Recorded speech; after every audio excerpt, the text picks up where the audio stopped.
네, 안녕하세요. 안녕하세요. 수리논술 설명의 경우 공개 강의를 오늘 하게 됐는데, 저는 러셀 울산에서 수리논술을 가르치고 있고 문성호라고 합니다. 그리고 지금 이 전국의 러셀들하고 그 다음에 기타 학원들 몇 군데서 수리논술을 강의를 하고 있습니다. 그 보시면은 자료가 다 프린키피아라는 마크가 박혀 있을 겁니다. 프린키피아는 여기 있는 요 수리논술생 5명을 이야기를 하는 거고요. 저희 5명이 같이 컨텐츠를 생산을 하고 그 다음에 그걸로 전국의 러셀을 다 돌아다니면서 수업을 진행을 하고 있고 이외의 학원들에서 수업을 진행을 하고 있는 수리논술 팀이라고 생각하시면 될 것 같습니다.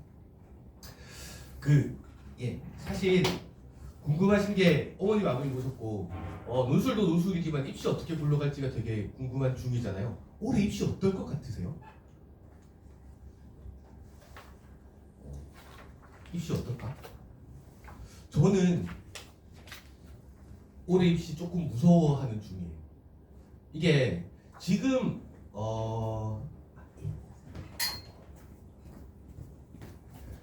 지금 정시원서를 학생들이 좀 쓰고 있잖아요. 지금 정시원서를 학생들이 쓰고 있는데 제가 옛날에 가르쳤던 학생들 결과를 좀 입시 결과를 들어보면 저는 얘를 고대를 쓰게 하고 싶다고 생각을 했는데 얘가 이제 입시 마지막이고 이러니까 조금 안정 지원을 했어요. 그래서 어디를 썼냐면 중앙대를 썼어요. 아직 합격을 못하고 예비번호 받고 있더라고요. 이게 왜 이런 일이 벌어지냐면 올해가 현행 수능 체제의 마지막 해잖아요. 그러면은 지금 고3 지금 올해 입시를 본 학생들 같은 경우에는 상대적으로 좀 안정지향적인 선택을 하게 되는 경우가 많습니다. 왜냐하면 해가 넘어가고 나면 또 다른 입시에 적응을 해야 되고 교과 과정도 다소 바뀌게 되고 이렇게 되니까 학생들이 올해 입시에는 뭔가 붙여놔야 되겠다고 생각을 하게 되는 거예요. 이게 작년부터 좀 그랬고 그래서 지금 전국의 러셀들을 돌아다녀봐도 대체로 재수생들이 천천히 움직여요. 그러니까 정시를 끝까지 다 보고 어떻게든 하나 붙여가지고 이렇게 해서 그 다음 해를 한번 보겠다 이런 분위기가 지금 좀 있는 것 같습니다. 그게 올해 입시에서 조금 더 하겠죠. 진짜 마지막이니까. 제가 겁주려고 하는 이야기는 아니고요. 좀 그런 분위기입니다. 그래서 흔히들 정시들을 많이 고민을 하고 계실 텐데 거기 수시하고 같이 어떻게 계획을 잡을지를 좀 설명을 드리겠습니다. 저기 5페이지에 보면 제가 간단하게 표를 하나 씌워놨습니다. 이게 이거 그대로 믿으시면 안 되고요. 대체로 국수탐, 영어 제외하고요. 영어는 지금 등급제라서 영어를 제외하고 국수탐 3과목에 표준 점수 아니고 100분입니다. 100분이 기준으로 해서 요 정도 성적을 받으면 여기쯤 간다를 갖다가 제가 일단 잡아 놓은 겁니다. 잘 안 맞아요. 잘 안 맞고 그 다음에 올해 같은 경우에는 이 점수로 원서를 쓰면 조금 더 떨어질 것 같고요. 이것보다 조금 점수를 남겨서 써야 될 것 같고 이 정도가 됩니다. 그래서 보통 이제 입시를 고민하시게 되는 타이밍이 그때쯤 될 겁니다. 6월 모의고사, 9월 모의고사.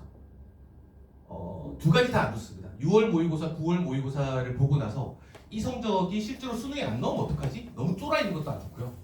그 다음에 난 지금부터 성적을 확 올릴 거야 라고 이제 너무 기대를 하는 것도 별로 안 좋습니다. 그래서 6, 9월 모의고사 성적 기준으로 요 성적 정도가 내 정시 지원 가능권이다 라고 생각을 하시고 일단 입시와 관련해서 6, 9월 모의고사를 지나고 나면 제일 먼저 하셔야 되는 거는 정시 지원 가능권 잡는 겁니다. 수시가 아니고요.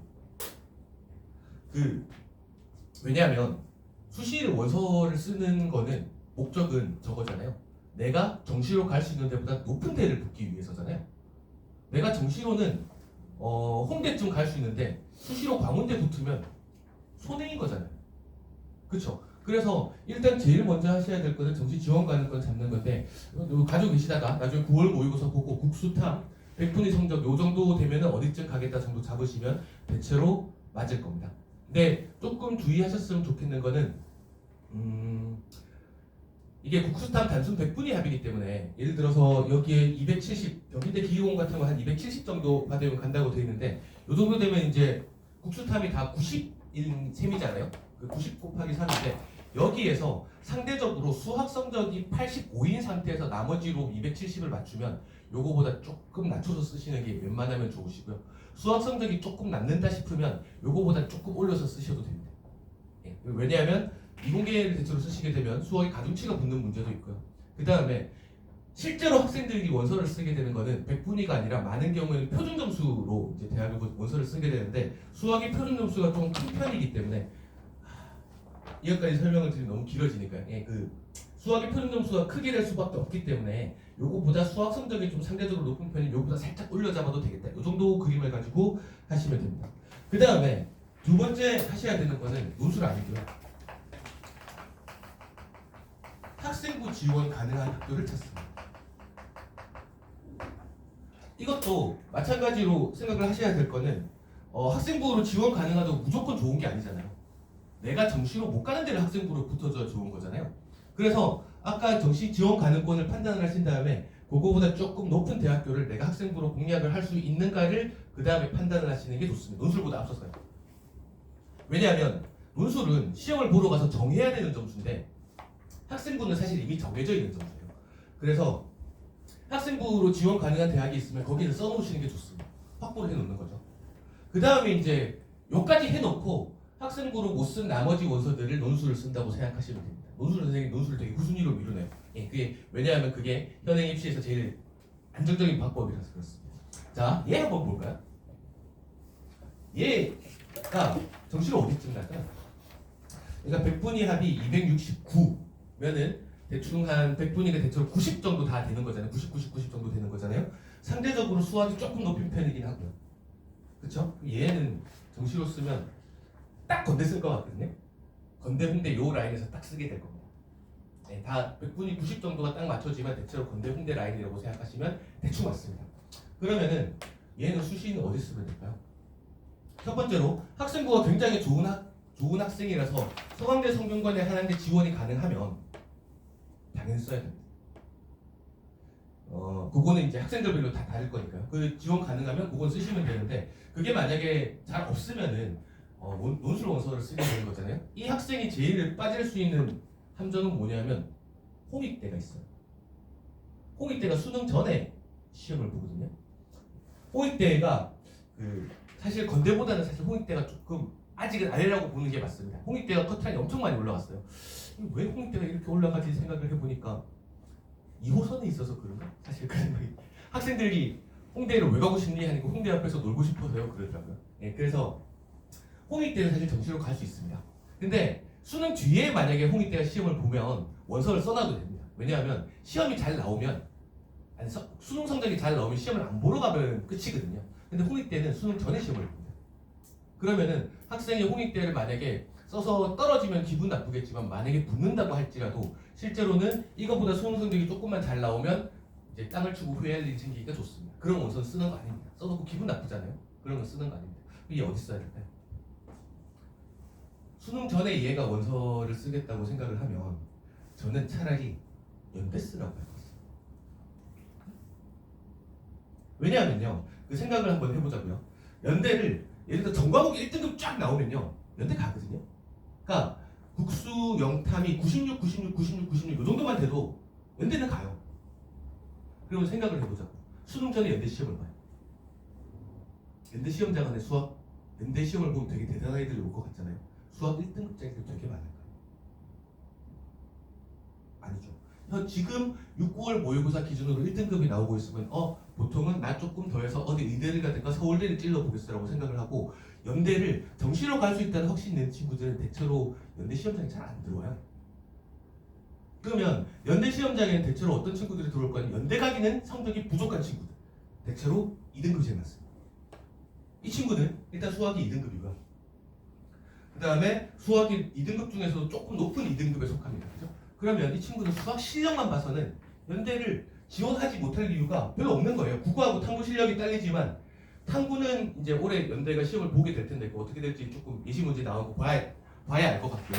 기본적으로 수학의 기본적인 변별력을 가지고 있다고 생각을 하면 이 친구가 만약에 논술을 꾸준히 준비했으면 연대가 딱히 부족할 것도 없는 거예요. 그래서 홍대를 보느니 차라리 연대를 보는 게 낫고요. 아니면 수능 뒤에 원서를 쓰는 대학교들만 쫙 쓰는 게 낫고요. 그러면 이 친구는 지금 대체로 정시 지원 가능권이 건국대라 그랬잖아요. 그 원서를 만약 6장을 다 논술을 쓰겠다고 생각을 하면 어디 쓰면 될까요? 일단 우리의 목표는 수시로 정시로 못 붙는 데로 원서를 쓰는 게 목표예요. 그러면은 수능 전에 수능 후에 시험 본 대학교 중에 기본적인 타겟은 서강대, 성균관대, 한양대, 중앙대가 있을 거고요. 공대 외에 대학교밖에 없어요. 예. 요 안에서 여학생들 같으면 이대가 포함이 될 거고요. 그러면 요 안에서 보통 이제 3장에서 4장 정도의 원서를 쓰게 될 거예요. 골라서. 근데 이거 고르는 기준은 뭐 여러 가지가 있겠죠. 이게 성균관대는 특징이 미적분, 기하, 확통 다 안 나오는 특징이 있는 학교고요. 그 다음에 한양대는 예를 들어서 위기화학이 다 나오는 학교고요. 뭐 이런 특징들이랑 그 다음에 이 중에서 논증을 제일 많이 요구하는 학교가 서강대나 이대 이런 거 있거든요. 증명 문제하고 친하면 이쪽이 조금 더 유리할 거고. 뭐 그런 디테일한 전략들이 있겠지만 대체로 요 안에서 3장에서 5장 사이 원서를 쓰게 될 겁니다. 쌤 왜 원서를 남기시나요? 여기 아래도 써야 됩니다.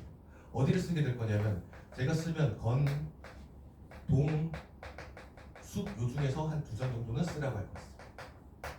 왜냐하면 수시 원서를 쓰는 시절은 9월 모의고사를 보고 나서 수시 원서를 쓰게 되잖아요.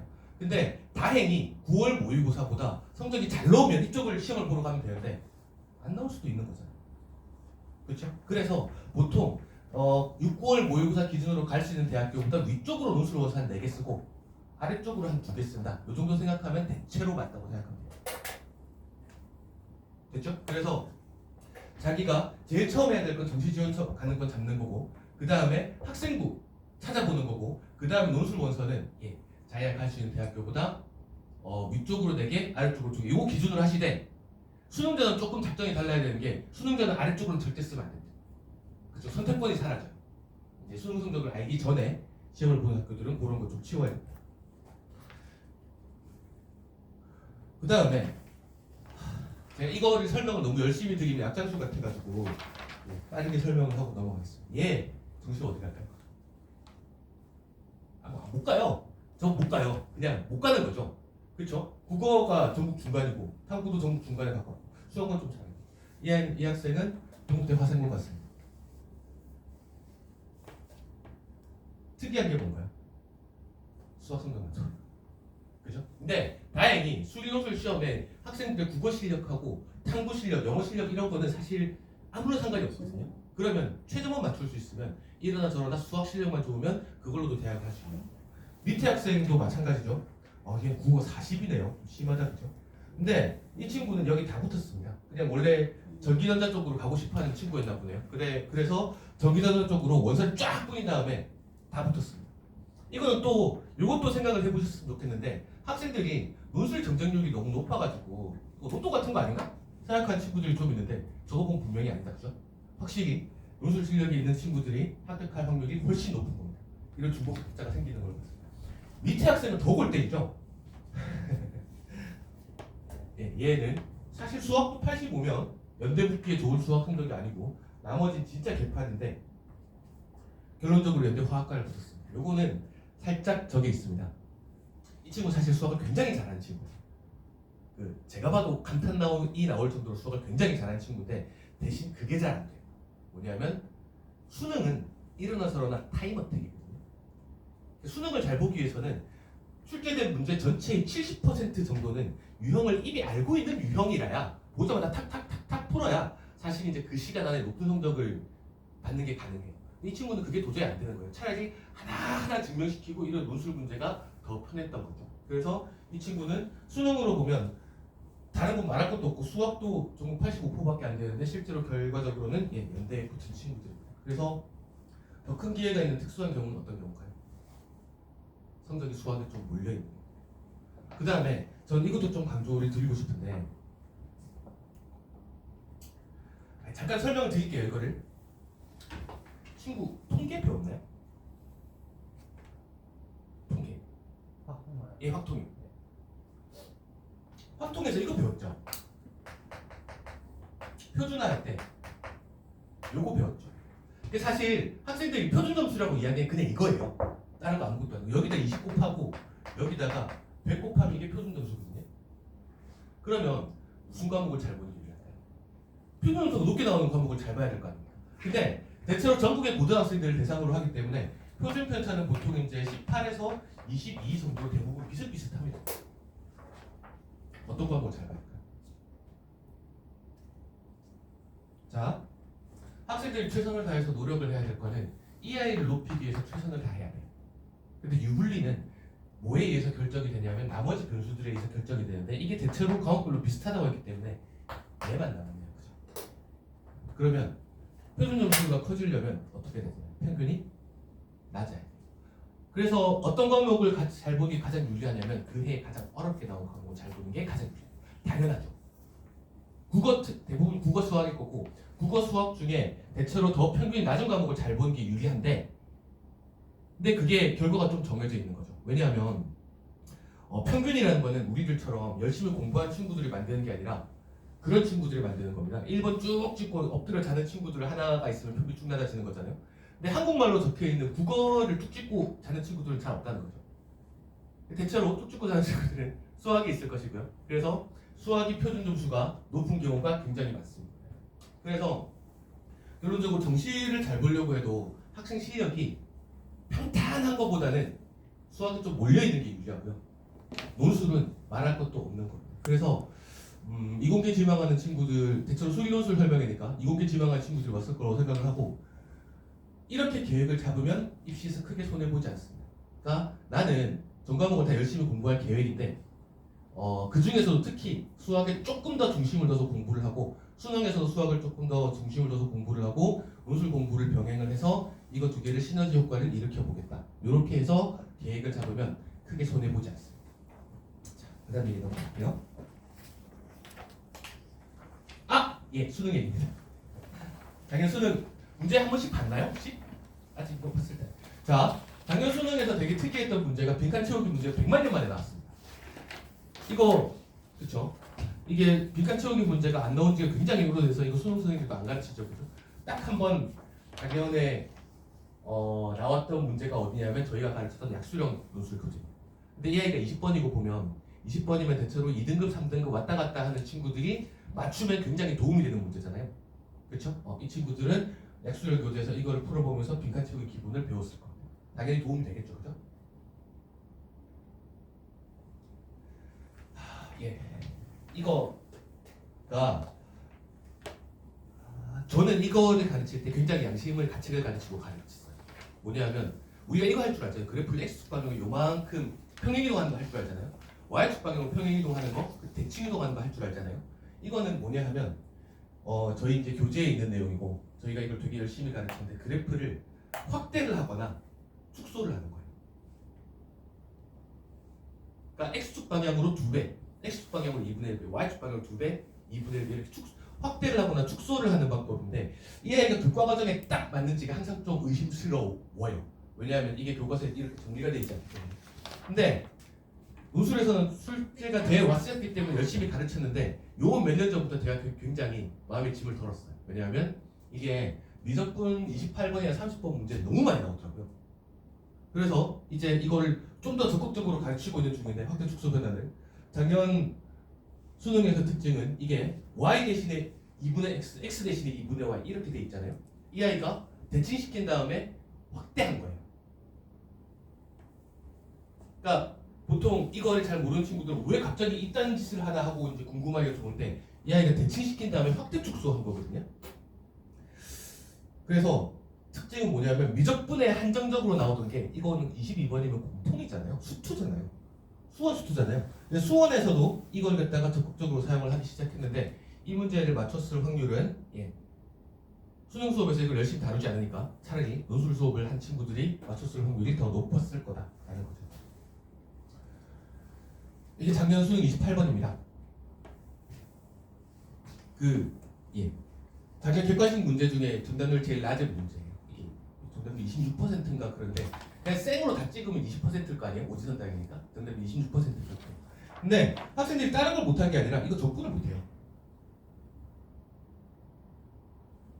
왜냐하면 분수식에 접근을 할 때 제가 이거 수업하는 겁니다. 수업하고 있는 거 접니다.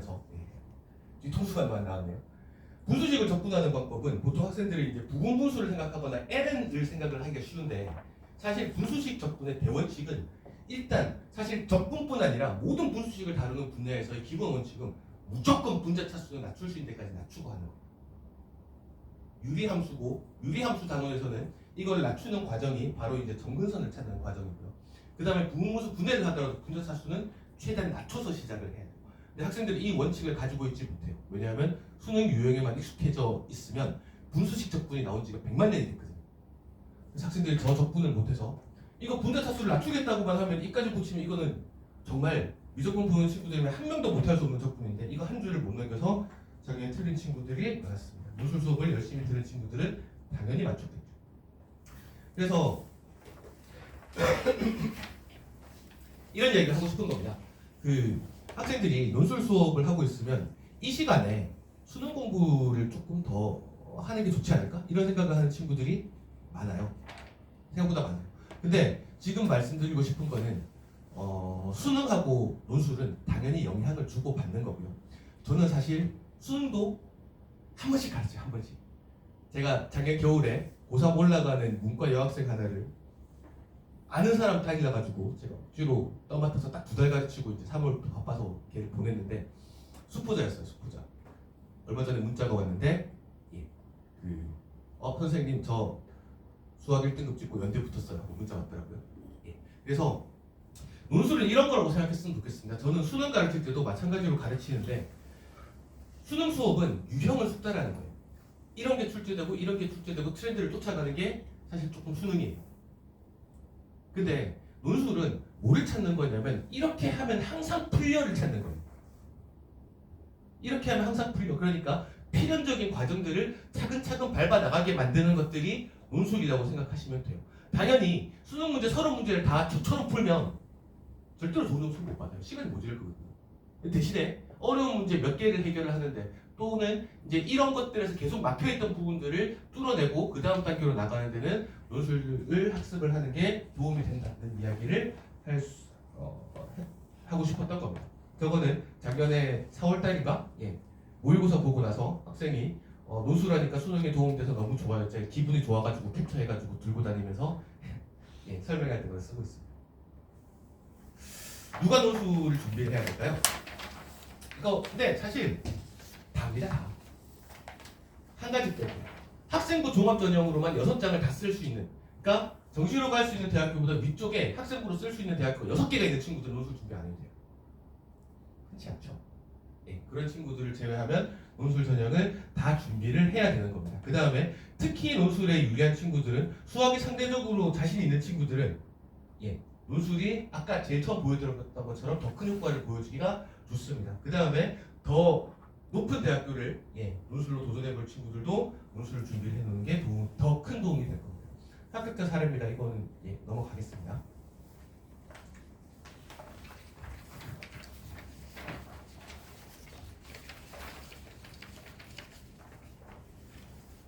많이 붙였네요. 그죠? 첫 번째, 그러니까 학생들이 논술에서 궁금해하던 걸 설명을 좀 드리려고 합니다. 선박이론.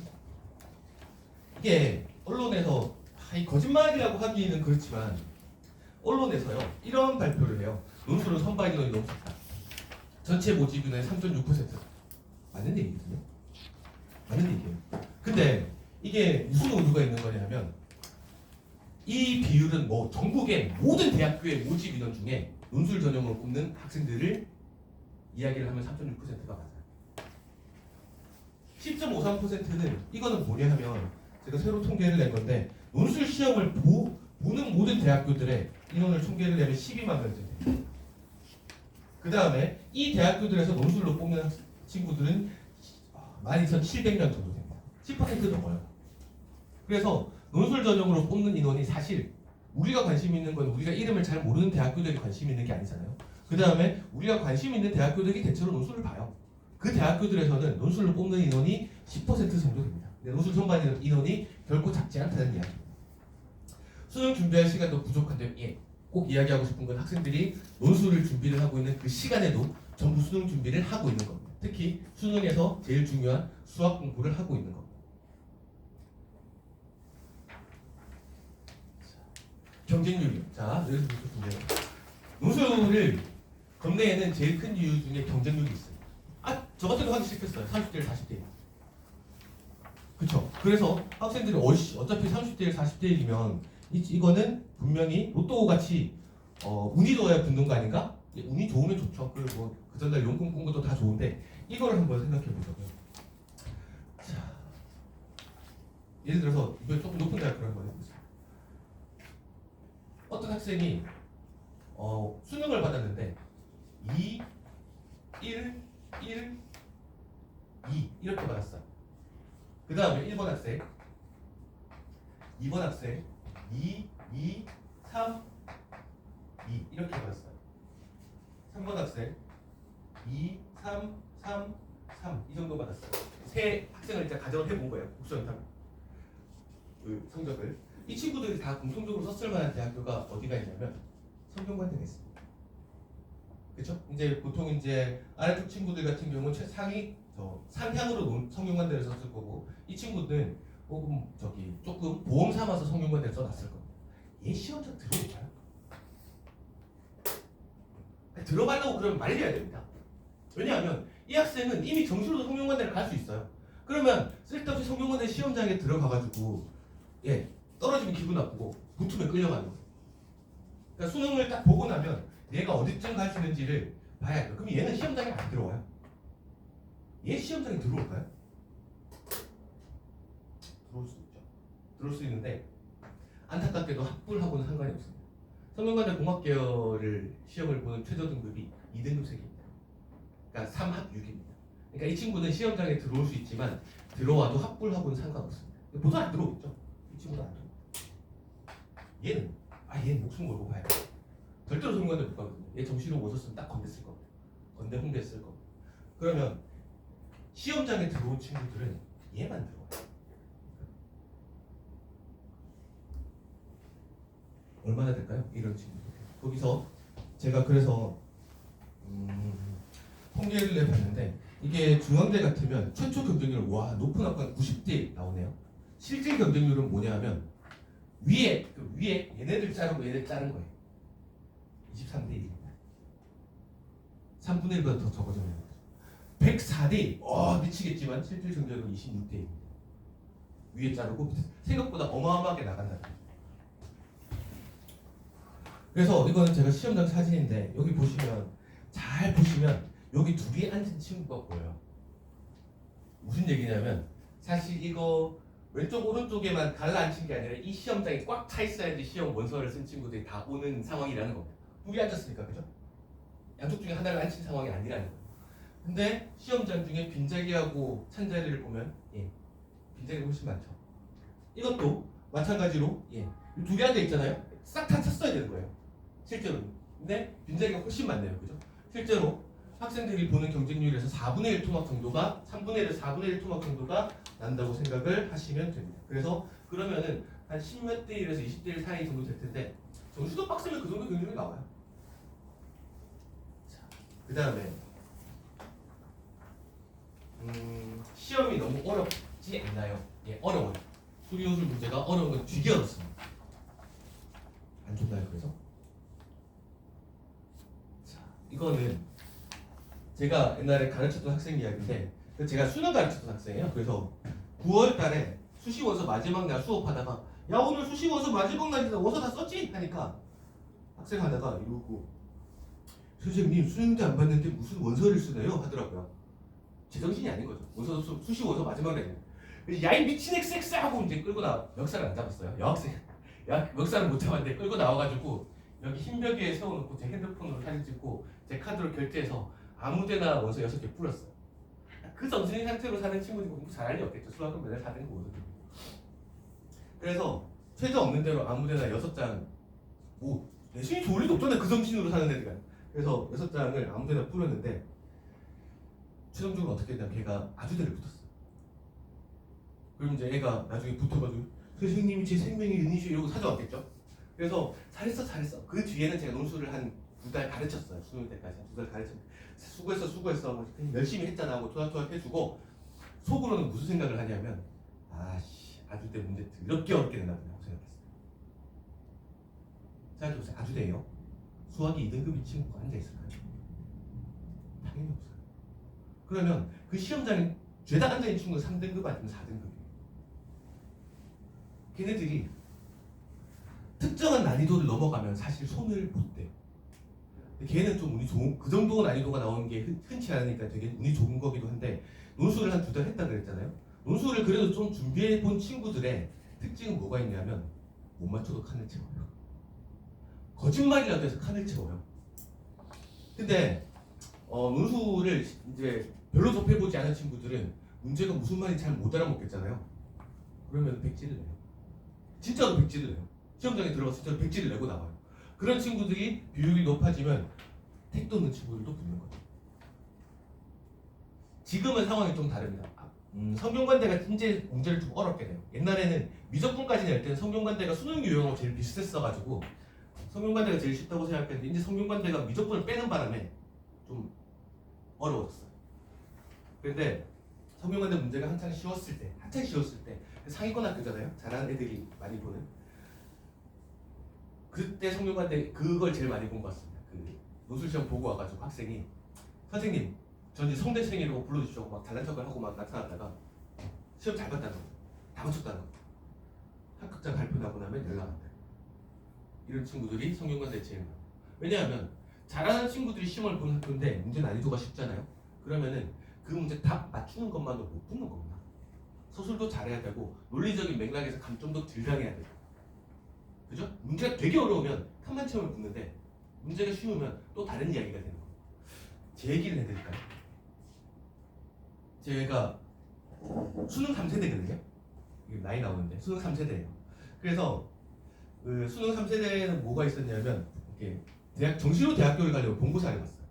그 본고사가 국영수 본고사를 봤는데, 국어 본고사가 인문논술이고 수학 본고사가 수리논술이고 영어 본고사도 또 따로 봤어요. 진짜 험악한 시절을 살았어요. 그죠? 그렇게 봤는데, 시험을 보러 가가지고, 이게 제 말투를 보면 느끼시겠지만 저도 경상도 사람이거든요. 부산이에요.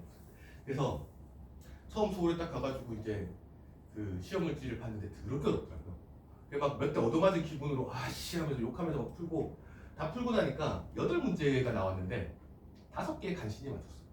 3개를 못 풀었어요. 손도 못 댔어요. 그래서 내가 고3 때 너무 놀기는 했지 하면서 이제 막 이게 고3 시절이 막 주마등처럼 스쳐 지나가고 있는데, 뒤에 이제 시험지를 거둘 거 아니에요?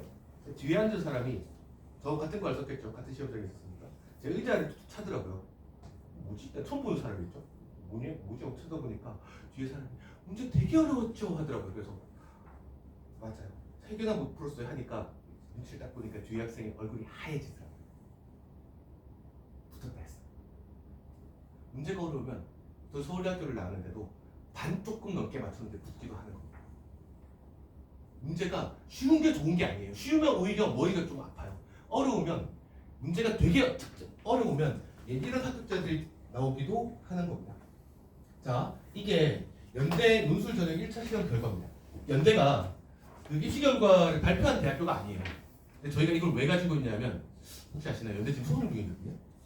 연대가 재작년에 논술 시험에 문제가 좀 있었잖아요. 그래서 학생들이 소송을 걸었어요. 니네가 입시관리 개판으로 안 했으면 내가 연대를 붙었을 건데 손해배상을 해내라. 소송을 걸어서, 연대도 참 치사한데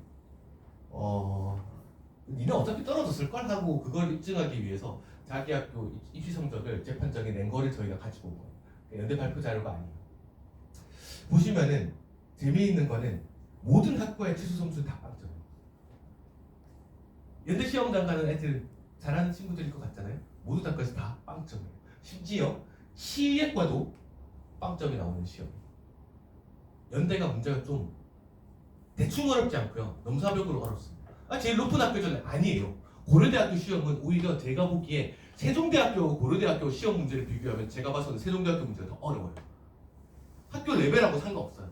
근데 연대가 좀 특이하게 어렵긴 합니다. 그래서 100점 나오는 학교가 한 개도 없죠. 있네요. 여기 화공, 전기 뭐 이런 데가 100점이 간혹 있긴 한데, 커트라인 보시면요. IT 융합전공, 이거 뭔가 생명공학과 높은 학과죠. 40점이 100점 만점. 연대인데 반 못 맞췄어요. 그래도 붙어요. 그 다음에 지능형 반도체 38점 이래도 붙는다고요. 건축 40점 이래도 붙는다고요. 연대가 되게 어렵기 때문에 연세대학교라고 할지라도 30점, 40점을 받으면 붙는 거예요. 그러면 그거 생각을 해봐야 돼요. 그래도 연대도 세트형 문항이 나오거든요. 그러면 1번들은 또 풀만한 경우가 많아요. 그러니까 그거 골라가지고 다 맞추면 한 20몇 점 나올 거거든요. 그래서 부분 점수 한 4-5개 맞추면 연대 중위권학과 이하는 합격이 가능한 거예요. 근데 전 이게 자료가 조금 이상해요. 왜냐하면 커트라인이 이상하게 높은 학과들이 몇 개 튀어요. 저 이거 좀 이상해요. 왜냐하면 저 정도 경쟁력이 튀어나오면 이게 적용분포를 따라야 되기 때문에 커트라인 특정한 학과가 치의학과, 약학과 정도를 제외하면 이런 커트라인 튀어나올 리가 없거든요. 이거는 저는 좀 그렇게 생각하는데 대학교가 보면 이 해가 문제가 생겼던 게 단답형 문제를 냈다가 문제가 생긴 거거든요. 대학교가 보면 계단식 강의실이라고 있거든요. 계단식 강의실. 그러면 위에서 이러고 밑에 다 보여요. 그런 거 상관이 있는 거 아닌가? 저는 혼자서 그렇게 생각합니다. 왜냐하면 너무 높은 학과들이 튀는 학과들이 몇 개 있어서요. 근데 대체로 연대는 40점 정도면 중위권 학과 이하는 해볼만 합니다. 왜요? 문제가 어려워요. 그래서 문제가 어려운 거는 결코 손해나는 게 아닙니다. 내신이요. 내신이 좋으면 좋죠. 자, 동국대 예를 한번 들어볼까요? 내신이 동국대는 이제 100점 중에 출결 10점은 대부분 다 받을 거고요. 논술이 70%가 반영이 되고 내신이 20%가 반영이 돼요. 그래서 여기서 이게 만점이 20점이고 나라에서 시켜서 여기서부터 여기까지 10점 차이는 내야 돼요. 한 등급 하나 깎이면 동국대 1등급이 올 리도 없겠지만 하나 깎이면 0.06점 깎여요. 왜 깎는지 모르겠죠. 여기도 0.08점 깎이나요? 0.06점. 갑자기 조금 떨어지기 시작하네요. 그래도 다 동점이나 마찬가지예요. 저는 여기서 이쯤에서 동국대의 목소리가 막 들리는 것 같은데 우리는 내신 안 볼 거야. 근데 야, 6, 7등급은 좀 너무하지 않니? 이 급까지 갑자기 떨어지는 구간이 생기는 겁니다. 왜냐하면 내신을 많이 보면 대학교 입장에서 손해예요. 일단 첫 번째로 내신으로 뽑는 전형이 있고 내신으로 우수한 학생들은 그걸 뽑는 거고요. 두 번째로 내신을 지나치게 많이 보면 특목이들을 못 뽑아요. 그래서 대학교들은 내신을 최대한 덜 보기 위해서 이름표를 짜는 겁니다. 다 마찬가지죠. 요 정도까지 똑같은 점수다가 갑자기 5등급, 6등급, 7등급 요 사이가 팍팍팍 깎이기 시작하는 겁니다. 그러면 저 범위 안에만 안 들어가면 아무 상관없는 거고 즉 1등급으로 유리할 것도 사실 없는 거예요. 근데 이 범위 안에 들어가면 어떻게 되나요, 선생님? 뭐 동국대 같으면 2.2점 깎이네. 저는 상관없다고 생각합니다. 왜냐하면 논술 문제는 한 문제당 10점씩 상관없다고 생각하는데 그래도 기분이 좀 나쁘면 100% 반영한다고 이만큼씩 있습니다. 내신은 저기 학생들이 논술을 선택을 하는데 아무런 상관이 없는 주제입니다. 예. 연세대학교 입학 결과 보면 논술 전형 지원자 내신 평균이 4.33%입니다. 연세대학교는 내신이 나빠야지 붙는 건가? 아닙니다. 내신하고 학부라고 상관이 없다는 이야기. 중원대도 비슷하겠죠. 넘어가겠습니다. 선택 과목. 저 2학년 때 뭐 했나요? 선택 과목? 기하학통? 다 했나요? 굉장히 좋네요. 자, 대체로 수원 수투까지 보는 대학교가 어디냐면 약술형 대학교들은 수원 수투를 봅니다. 약술형 대학교가 뭐 가천대 이하 학교들입니다. 그 다음에 공통만 보는 학교 중에 미친 학교가 여기 하나 써져 있는데 성균관대입니다. 네. 그래서 학생들이 성균관대 원서를 되게 많이 써요. 왜냐면 미적분, 미기업 다 안 보니까 좀 부담이 들어요. 좋을까요? 성균관대가 옛날에 문제가 어렵게 내는 학교가 아니었어요. 근데 미적분을 시험 보면서 빼고 나서 그래도 변별력을 찾아야 되잖아요. 그래서 성균관대 문제는 요새 난이도가 올라갔는데 올라가는 맥락이 어떤 맥락하고 비슷하냐면요. 수능에 들어오지는 맥락하고 비슷해요.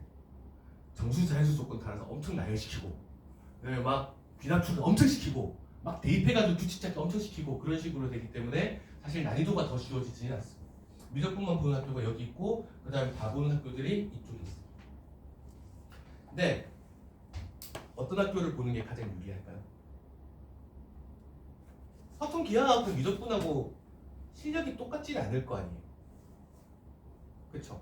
그래서 학생들이 이쪽으로 도망가고 싶어서 엄청 노력을 합니다. 어떻게 될까요? 산 좋고 물 좋은 데는 없어요. 그러면 여기는 경쟁력이 더 높거나 아니면 미적분 한정에서 점수를 더 높게 받아야지 붙을 수 있는 겁니다. 그래서 아까 확통어키가 다 배웠다 그랬죠. 되게 유리한 거예요. 오히려 서울에 대치동, 목동 이런 데 교육 1번지라고 하는 데들 있죠. 그런 데들은 2학년 때 기아나 확통 둘 중에 하나를 아예 안 가르치는 쪽으로 커리큘럼을 만들잖아요. 그 친구들 따로 공부를 해야 되는데 내신 때 한 번씩 봤잖아요. 혹시 3학년 때 이제 기아나 확통 중에 하나를 선택하는 친구들은 내신 때만 열심히 하세요. 그래서 왜 그래도 되냐면 여기요. 저기 학생들 저기 나눠준 자료에 Q&A 보시면은 기하 확통과 관련돼서 기출 문제들을 몇 개 실어놨는데 보면 재밌을 겁니다. 내신 문제보다 쉬워요. 놀랍게도 방정식 하나 주고 이 아이가 포물선의 방정식인데 초점과 중선을 찾으시오 이런 게 노출 문제로 나와요. 그 다음에 이 타원의 초점을 찾으시오 이런 게 노출 진짜로 나온다니까요. 대학교도 이제 인정을 하는 거예요. 지금 상태 같으면 미적 기하 확통을 다 잘하는 친구들을 뽑을 수 있는 입시 세대는 아니라는 걸 대학교가 인정을 하는 거예요. 그럼 상대적으로 뭐 잘하는 친구들을 뽑고 싶을까요? 미적 잘하는 친구들을 뽑고 싶어요. 그래서 난이도는 대체로 미적이 집중이 돼 있고 그 다음에 미기확 다 분담고 하는 학교 중에 예를 들어서 이화여대가 있죠. 이화여대가 5년 동안 확통 문제를 한 개도 낸 적이 없어요.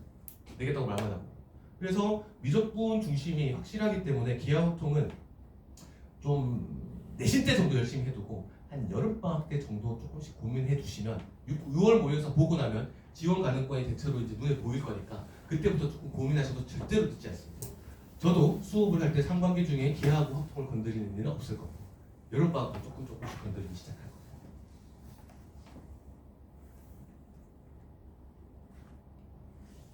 쉬운 편이에요. 그래서 여름방학부터 고민해도 됩니다. 근데 안 하면 안 되고요.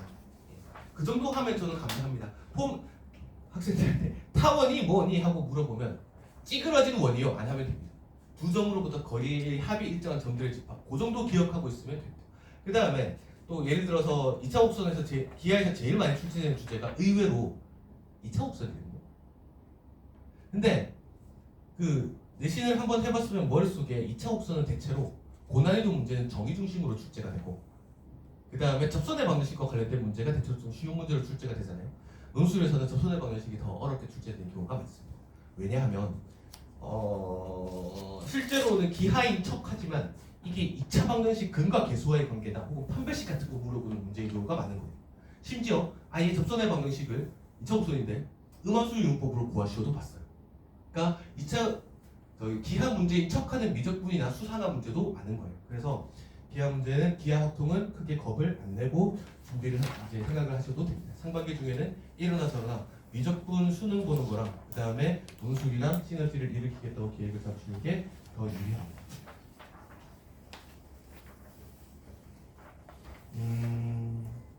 특징입니다. 그 얘기만 잠깐 드리고 넘어갈게요. 아까 그래서 경쟁률이 한 20대 1, 10대 1 되는 거잖아요. 다른 얘기 하기 전에. 어떻게 뚫을까요? 아까 지금 이 상황하고 말씀을 드리면 시험장에 들어갔잖아요. 그 강의실 엄청 잘하는 애가 됐어요. 얘는 시험장에 안 들어온다니까. 엄청 못하는 애가 앉아있을까요? 얘는 안 들어온다니까. 그래서 제가 아까 그 분포가 좀 찝찝하다고 말씀을 드린 게 대체로 당연히 시험장에 들어온 친구들은 최저를 맞췄어야 되고요. 정시를 못 가는 애들. 그 시험장에 들어있는 친구들의 전체적인 실력은 다 사실 거기서 거기에요. 어떻게 붙을까요? 운이 좋으면? 용공을 보면? 아니면 옆에 앉아있는 친구보다 5점 더 받겠다고 생각하면 붙어요. 5점. 왜냐하면 성적이 다 거기서 거기일 겁니다. 아까 저 빵점 100점 이런 걔네들 어차피 상관없는 친구들이고 그 다음에 옆에 평균보다 한 5점 정도 더 받겠다고 생각하면 붙어요. 그러면 어떻게 하면 붙을 수 있을까요? 제일 처음 해야 될 거는 내가 끝까지 못 풀어도 흔적을 남기는 습관을 들여야 돼요. 부분 점수 획득하라는 이야기입니다. 논술은 부분 점수가 다 있으니까 그 부분 점수 다 획득하고 그 다음에 내가 한 큐에 이러고 째려본다고 해서 문제를 어떻게 풀지 잘 모르겠으면 숫자라도 대입해서 나야 해봐야 돼요. 요새는 논술 문제도 귀납 수를 많이 시키는 추세예요. 숫자 대입해서 규칙 찾는 거 이런 거. 그런 거 해가지고 남들보다 5점 더 받겠다고 생각하면 돼요. 논술의 특징은요. 학생들이 제일 안 해본 게 첫 번째겠죠. 직접 증명을 시켜요. 증명을 시키는 문제들이 출제가 됩니다. 그 다음에 용어의 정의나 공식의 조건을 제대로 이해하는지 묻습니다. 예를 들어서 x = a에서 미분가는 무슨 뜻이죠?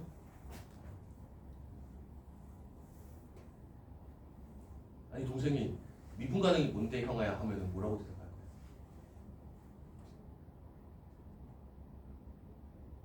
자신 없잖아요. 그런 게 있으면 안 돼요. 그래서 x = a에서 미분가능 딱 잘라서 이야기하면 f'a가 존재한다. 다 끝이에요. 근데 그 f'a가 뭔지부터 해서 이제 할 이야기가 굉장히 많기는 한데 이런 것들을 제대로 이해하고 있는지를 물어봐요. 그러니까 수능 문제 풀듯이 왼쪽에 1 대입하고 오른쪽에 1 대입하고 미분에서 1 대입하고 오른쪽에 미분에서 1 대입하고 이딴구로 해서는 절대로 못 붙어요. 5점을 더 못 받는단 말이에요. 그래서 저 정의에 맞춰서 답안을 쓰는 훈련을 하면 됩니다. 그렇다고 더 어렵냐? 그렇지 않습니다. 안 해봐서 그렇죠. 그 다음에 수능에 안 쓰이는 것들을 자주 사용을 하는데 사이값 정리, 평균값 정리 이런 것들요. 근데 이게 수능에 안 쓰이냐면 그렇지 않습니다. 사실 수능에서 이거 문제 되게 많이 나와요. 예를 들어서 평균값 정리 같은 거. 학생들이 이게 표현값 정리 문제라고 생각을 안 하고 풀죠. 그래서 우리한테 좀 낯설은 것들입니다. 근데 표현값 정리를 직접 사용해야 되는 문제들이 출제가 되면 학생들이 힘들어합니다. 그 다음에 수능에 잘 나오지 않는 유형들이 잘 나오고 저는 이게 가장 큰 차이인 것 같은데 수능 문제하고 논술 문제의 제일 큰 차이점은 수능은 수원 수투를 섞지 않아요. 그러니까 이 문제가 어떤 단원의 문제인지가 되게 명확해요. 수원 수투 섞는 거는 수투에서 수원에서 배운 시그마 기호 정도 갖다 쓰는 거 정도가 끝인 것 같아요.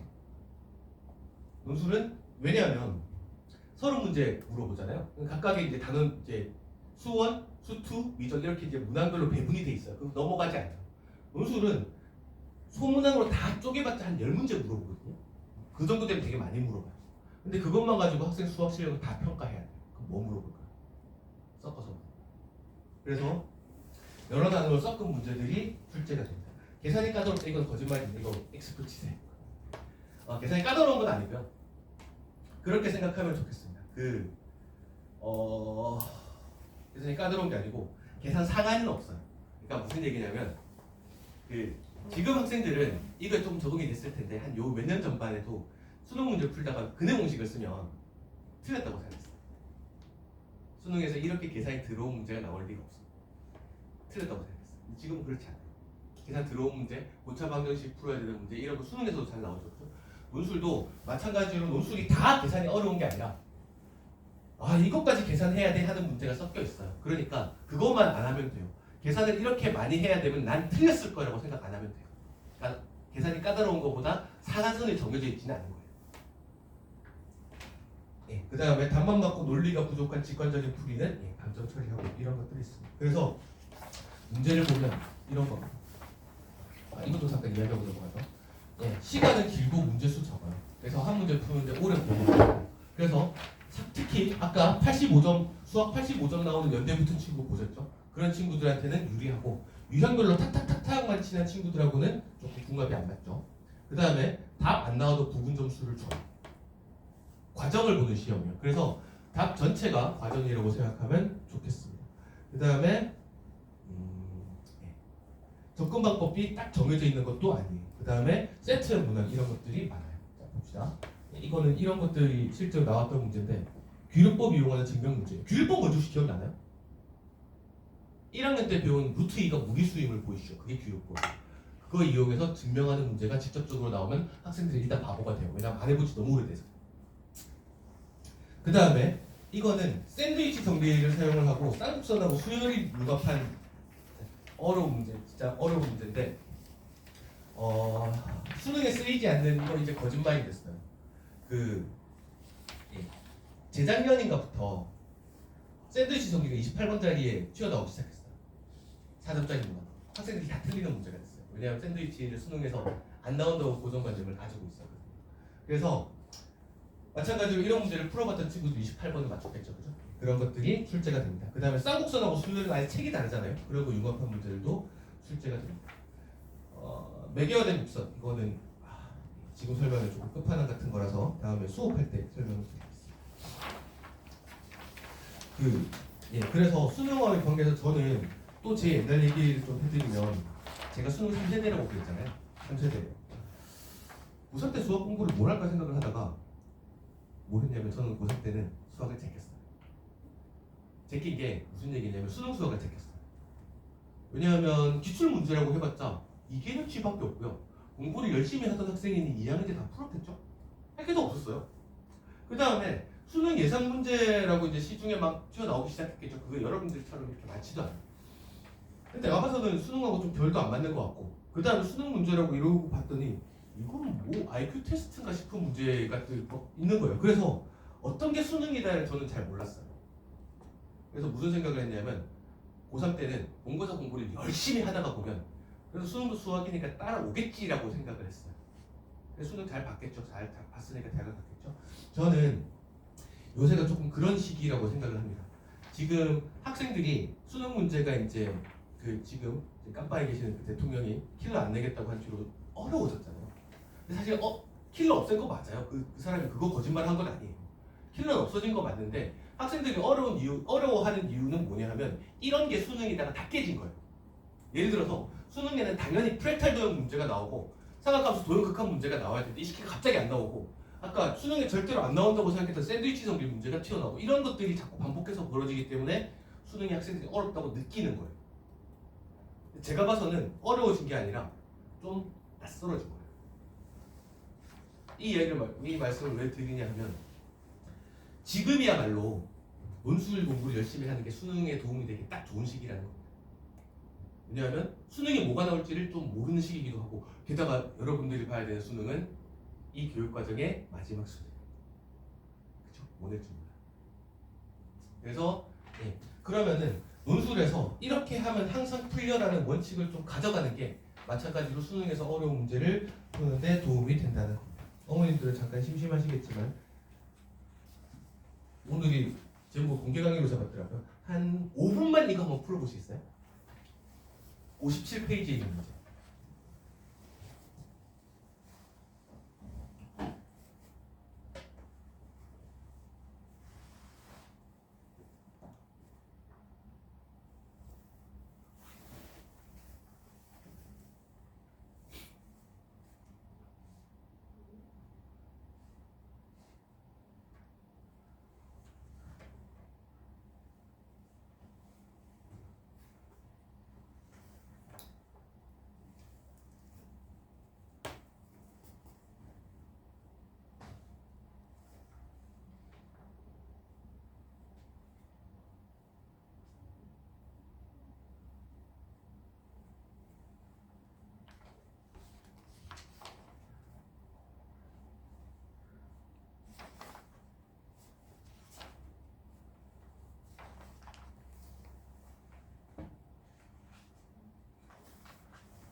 제가 너무 심심하니까 그냥 할게요. 어렵나요? 의외로 논술 문제인데 굉장히 할만하지 않나요? 천차만별인데 제가 조금 이게 논술을 접하지 않은 친구들이랑 고려를 해서 할만한 걸로 가지고 온 겁니다. 자, 봅시다.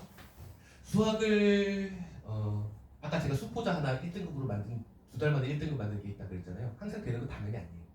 저는 수학을 좀 국어 실력으로 한다고 생각합니다. 잘 읽는 게 수학을 잘하는 방법이에요. 의외로 계산력이 수학의 핵심이 아니라 국어 실력, 미술 실력이 수학의 핵심이라고 생각해요.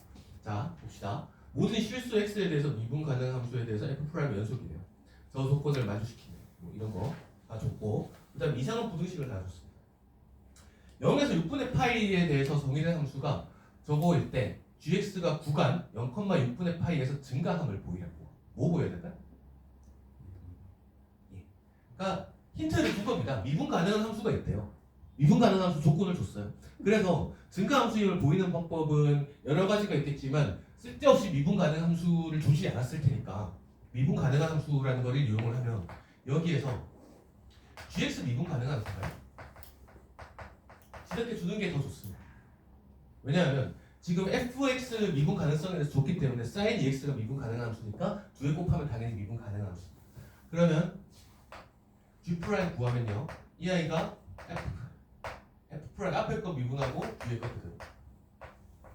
그 다음에 더하기 앞에 거 그대로 뒤에 거 미분.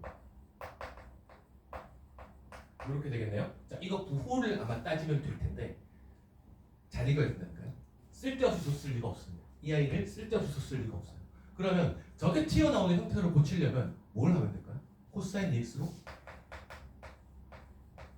묶어내고 나면 이 안에 있는 아이가 제다지.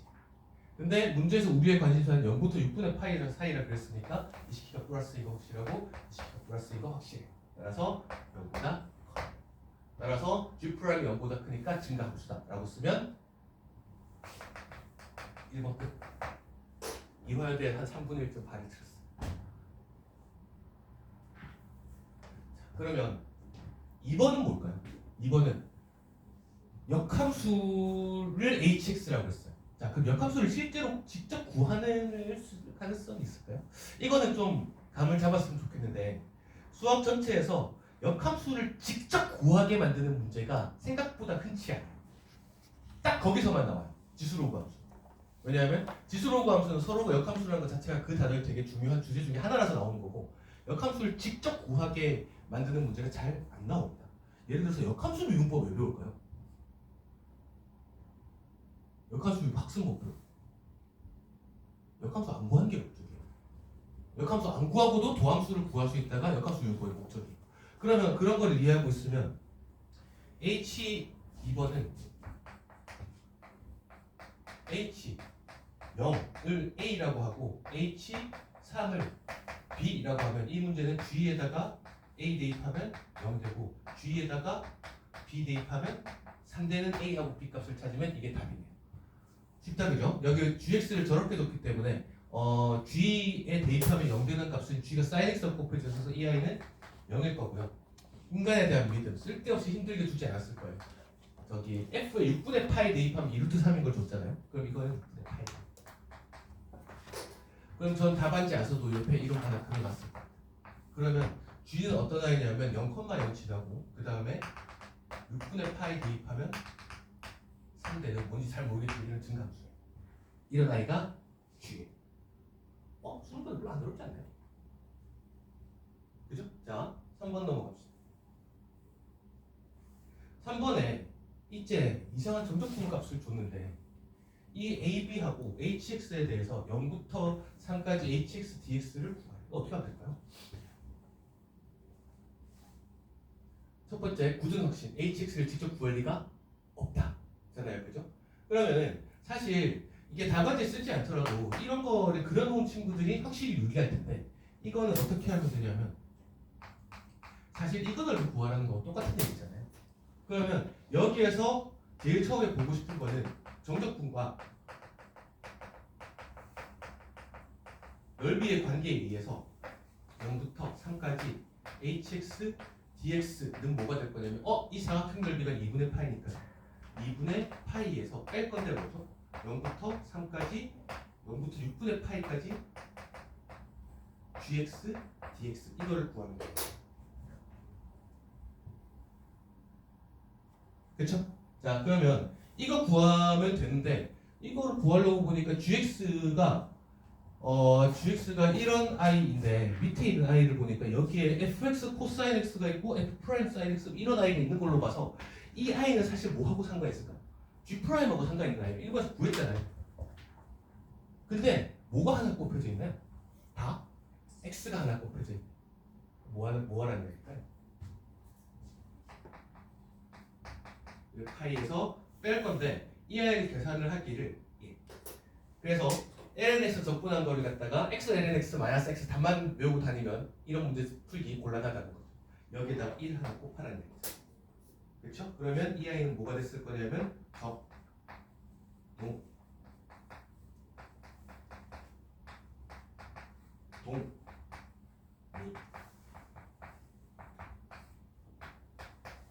그 다음 G 프라임에서 이거 집어넣으면 이것만 집어넣으면 안 어렵네요. 잘 읽는 게 핵심입니다. 그 다음에 이 문제 한정에서 이야기를 하면 예를 들어서 이게 치환적분하고 이거 부분적분으로 푼 거잖아요. 치환적분으로 하면 역함수와 관련된 치환적분으로 하면 다른 방법이 이 아이를 갖다가 x 이퀄 gt로 만약에 치환을 하면요. 이 아이는 뭐가 될 거냐면 dx가 g 프라임 t dt 이렇게 될 거니까 이 아이가 x가 0일 때 t는 0이라 해야 되고 x가 3이 되려면 t는 6분의 파이가 돼야 될 거고요. 그 다음에 h 대신 x 대신 gt 집어넣는 거니까 h g t에다가 g 프라임 t dt 이렇게 붙이면 h하고 g가 서로 역함수라는 관계를 이용하면 이 식기가 t네요. 밑에 한 거하고 똑같은 결론을 얻을 수 있습니다. 이렇게 풀어도 저렇게 풀어도 됩니다. 역함수를 직접 구하겠다는 미친 생각만 안 하면 풀립니다. 그럼 어떻게 하면 풀었을까? 우리 쉽잖아요. 다 맞췄어야 될 것 같죠? 그쵸? 이화여대 이거 이화여대 부터도 다 맞췄어야 될 것 같은데 그래서 이거를 좀 잘 보셨으면 좋겠는데 대학교가 기분 좋다고 점수 잘 주고 이러지 않습니다. 지네 나름대로 채점 기준표를 이렇게 다 만들어요. 그 논술 답안을 쓸 때 이게 이름이 논술이라서 두 가지 편향이 있는데 하나는 줄거를 쓰는 애들이 있어요. 막 진짜 그 문과 논술 하듯이 쫙 줄거를 읽기 힘들어 죽겠는데 그걸 쓰는 친구들이 있고 두 번째는 또 이런 걸 한 번도 안 해본 친구들은 식만 써요. 식만 써요. 제가 지금 칠판에 쓴 거 그대로 쓴다. 그러면 실제로 합격 답안이 되려면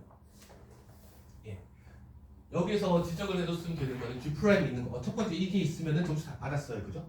그 다음에 이거 보였으니까 점수 다 받았어요. 그 다음에 G 프라임 X가 0인 거를 이용해서 증가함을 얻는다. 그래서 G 프라임 0보다 크다 해서 증가함수다 했으면 이거 1번에서 점수 깎일 거 별로 없습니다. 그래서 2번에서는 서로 역함수니까 이 관계가 된다라고 하면 2번에서 점수 깎일 거 없습니다. 3번에서는 점수가 깎인다면 뭘까요?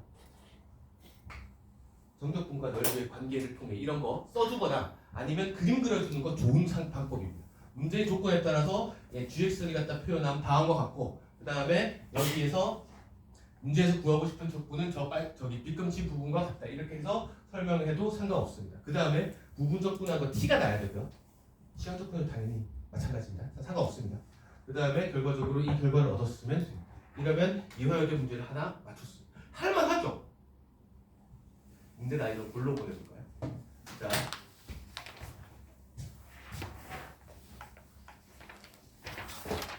이렇게 되면 이 문제를 가지고 애들을 죽이겠다고 생각을 하면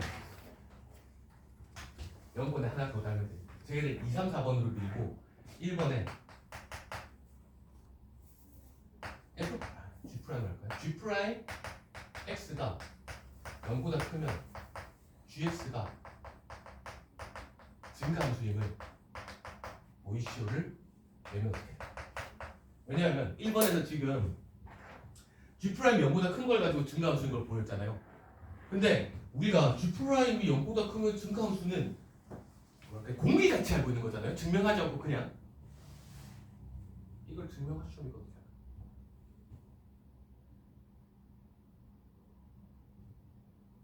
이렇게 하면 학생들이 도망갑니다.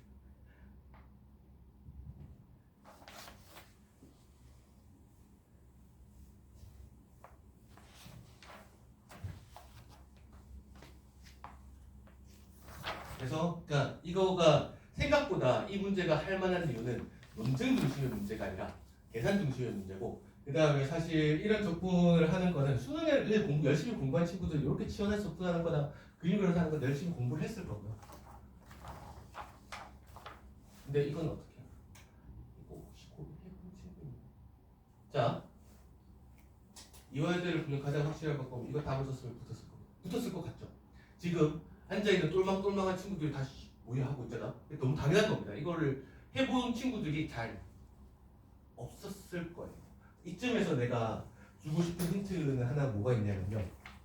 지금 여름방학이 거의 끝나가잖아요. 겨울방학이 거의 끝나가잖아요. 겨울방학 끝나기 전에 1년 동안 수학을 공부를 할 투자를 한다고 생각을 하고 뭐를 좀 해봤으면 좋겠냐 하면 목차를 한번 숙여 봐보세요. 교과서 목차. 그러니까 교과서 목차로도 좋고 아니면 이제 쌤이나 뭐 여러 번 풀었을 문제집이 있을 거잖아요. 그 목차에다가 각각의 단원에 뭐가 핵심 개념인지 좀 나열해 보세요. 예를 들어서 수원의 첫 단원이 지수잖아요. 지수에서 몇 가지 배울까요? 지수의 내용이 몇 개나 있나요? 2개밖에 없어요. 첫 번째가 뭐냐면 A의 n제곱근 중 실수. 두 번째가 뭐냐면 지수 법칙. 2개밖에 안 배워요. 수능에 지수 몇 문제 낼까요? 많이 나온 문제네요.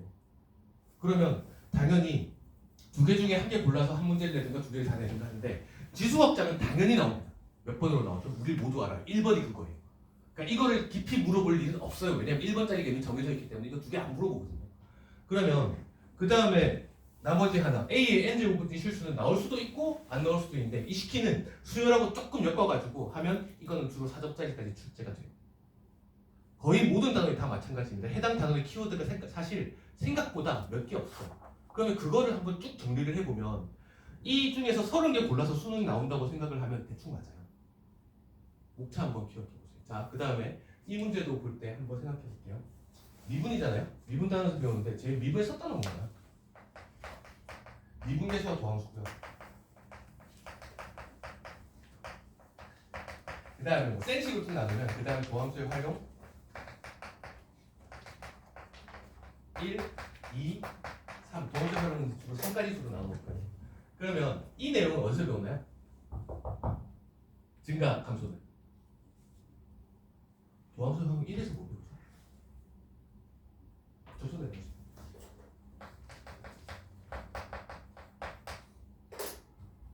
이거 넘어가는데 큰 문제 없습니다. 왜냐하면 첫 번째 미분계수 도함수 단원에서 이제 미분계수를 정의를 하면서 기하학적 의미는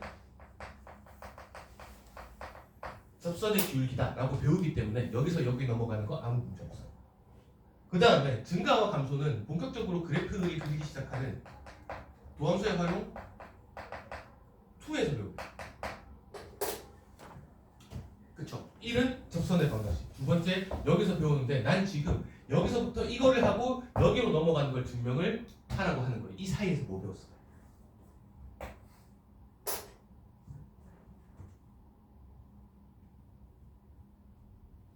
도함수 활용 접선의 방정식에서 증가 감소 들어가기 전에 한 개 더 배워요.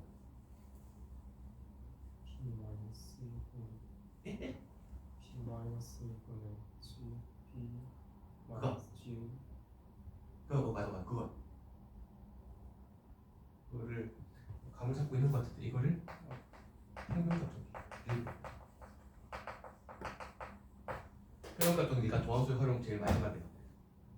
근데 아까 말씀드렸듯이 평균값 정리 문제가 생각보다 수능에 무지막지하게 많이 나오는데 학생들이 이걸 평균값 정리라고 생각을 안 하고 풀어요. 근데 수학하는 사람들은 한번 보죠. 그럼 이 문제 결론을 내려보면 G' 아까 저기 x 이퀄 a에서 미분 가능이 f' a가 존재한다 그랬잖아요. G' 0보다 크다를 쓴 걸로 이미 G는 뭐냐면 미분 가능한 수예요. G' 있으니까. 그래서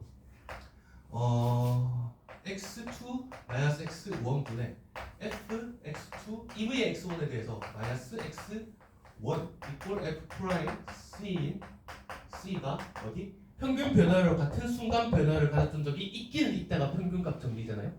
이거 c가 x1하고 x2 사이에 반드시 존재한다. 이게 평균값 정리예요.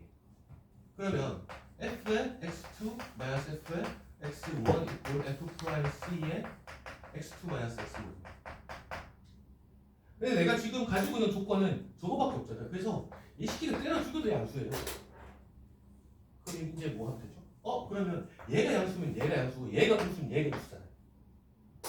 그래서 x1하고 x2가 이렇게 되면 fx1하고 fx2의 대소관계가 이렇게 되고 얘가 만약에 이렇게 되면 이 식기도 반드시 이렇게 증가표 정의네요. 그죠? x값의 대소관계하고 함수값의 대소관계가 일치한다. 자, 이거를 맞췄으면 이 대는 그냥 그 뒤에는 엉덩이로 답을 써도 붙었을 겁니다. 어떤 게 더 붙기 좋을까요? 저거를 풀어내는 게 더 붙기 좋을 것 같지 않나요? 저건 왜냐하면 아무도 못 맞추는 게 디폴트예요. 지금 우리만 아무도 모르는 게 아니라 이거는 무슨 평균값 전개가 나오는 문제를 가지고 가면 학생들이 무슨 의대반에 들어가도 학생들이 또 하고 그냥 눈싸움하고 있어요. 왜냐하면 잘 안 써봤거든요. 그래서 이런 것들 교과 과정에서 빈틈이 있는 것들도 꾸준히 챙겨 나가는 게 논술을 잘 하는 거고, 논술을 위해서도 수능을 위해서도 그 각 단원별 키워드들을 한번 빠짐없이 정리해보는 건 좋은 생각, 굉장히 좋은 방법입니다. 그 중에 30개 골라서 수능 나오는 거고, 그 중에 10개 골라서 논술 나오는 거. 그거는 한번 꼭 해보시기 바랍니다.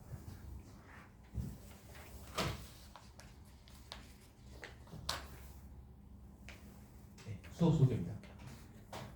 지금 시즌 1을 진행을 하고 있고요. 그 다음에 2월달이 되면 시즌 1이 마무리가 되고 다음 달부터 2가 시작이 되고요. 시즌 2는 시즌 1에서는 뭐를 했냐면 기본적인 논증 방법 이런 것들을 중심으로 했습니다. 그 다음에 대수학을 이런 식으로 몰고 가야 항상 풀 수 있고, 기하학은 이런 방법으로 고민을 몰고 가야 항상 풀 수 있다, 이런 총론적인 것들을 주로 좀 했고요. 그 다음에 시즌 2에서는 조금 더 디테일한 것들을 할 텐데, 시즌 2에서 제외하게 되는 거는 미적분에서 배우게 본격적으로 다루게 되는 것들은 시즌 3에서 할 겁니다. 그래서 수어수2라고 생각을 하면 크게 틀리진 않는데, 마찬가지로 예를 들어서 미분에서 증가와 감소는 수2에서 배우는 주제거든요. 그러면 이때 하게 될 건데, 근데 대신에 함수를 갖다가 수2처럼 다양한 함수만으로 진행을 하진 당연히 않고요. 주제가 소속이 되어 있는 것들을 기준으로 진행을 할 거고, 그래프 그리는 기본기 뭐 이런 것들은 시즌 2에서 주로 하게 될 거고요. 시즌 3에서는 미적분 가서 처음 배우게 되는 개념들, 예를 들어서 미분에서는 볼록성이 있겠죠. 그 다음에 적분에서는 급수와 정적분의 관계 이런 것들이 있겠죠, 그죠? 그런 것들을 시즌 3에서 처음 하게 돼서 시즌 2하고 시즌 3를 진행을 하면서 이렇게 생각을 했으면 좋겠습니다. 지금 내가 논술 문제를 풀었는데 교과서에 없는 되게 특이한 어마어마한 스킬 가르친 거 하나도 없잖아요. 오히려 논술이 교과 과정이 더 엄밀해야 돼요. 왜냐하면 수능은 뽀록으로 풀어도 표가 안 나는데 논술은 표가 나거든요. 그래서 교과 과정이 더 엄밀해야 되고, 또 마찬가지로 이 문제의 힌트를 교과 과정에서 꼭 찾을 수 있어야 돼요. 문제를 풀게 하는 근거. 그런 것들을 쭉 한 바퀴를 도는 시즌이 시즌 2하고 시즌 3가 될 거라고 생각을 하시면 되시고, 그 다음에 더 파이널 12는 12번을 진행할 건데, 이때는 좀 실전 모의고사들을 중심으로 진행을 할 거고, 그 다음에 각각의 회차별로 시즌 1, 2, 3에서 진행했던 핵심적인 주제들 중 발췌를 해서 그런 거 복습하고, 그 다음에 모의고사 진행하고, 이렇게 진행이 될 겁니다. 라스트 미닛은 뭐냐면 각 대학별 파이널 이렇게 진행이 됩니다.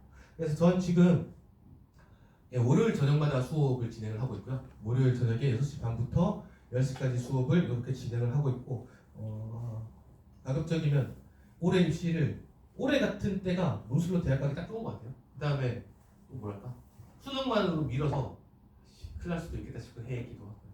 그래서 논술하고 수능하고 병행을 해서 수학 실력으로 대학을 가보겠다, 이런 해로 잡을 수 있으면 좋겠습니다. 궁금하신 거 있나요? 이번 연도 수능 말고 다음 연도 수능에서도 선생님이 말한 게 싹 다 적용이 그대로 모르겠습니다. 어떤 게 적용이 되냐는 말씀이시죠? 아까 말씀하셨던 전략 같은 것들 그대로 써도 되는 거죠. 네, 그거는 변치 않는 거라고 생각합니다. 예를 들어서 각 단원의 핵심 개념을 물어봐요. 예를 들어 그런 거 같은데, 삼각함수 그래프 해석 문제가 되게 까다로워요. 삼각함수 수원에서 그러면은 논술 설명하는데 수능 설명을 하고 있네요. 삼각함수 그래프 해석 문제가 되게 까다로울 때 나는 무슨 생각을 하냐면, 삼각함수 그래프의 키워드가 뭐가 있나요? 주기성, 대칭성, 치역이 있어요.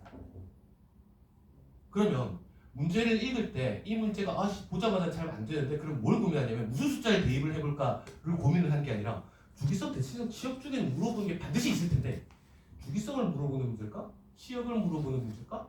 대칭성을 물어보는 문제일까? 그쪽으로 고민을 돌리면 문제가 쉽게 풀리는 경우가 있어요. 근데 그런 거는 교육 과정이 바뀐다고 바뀌는 건 아닌 것 같습니다. 예, 그리고 당연히 교과 과정에서 그런 거 있잖아요. 학교 내신 문제 보면 되게 더러운 문제 많아요. 왜냐하면 대단원 하나 반에서 문제를 20개를 뽑아야 되거든요. 수능은 서로 문제를 전체 교육 과정에서 니네가 교육 전체에서 뽑아야 되는 거잖아요.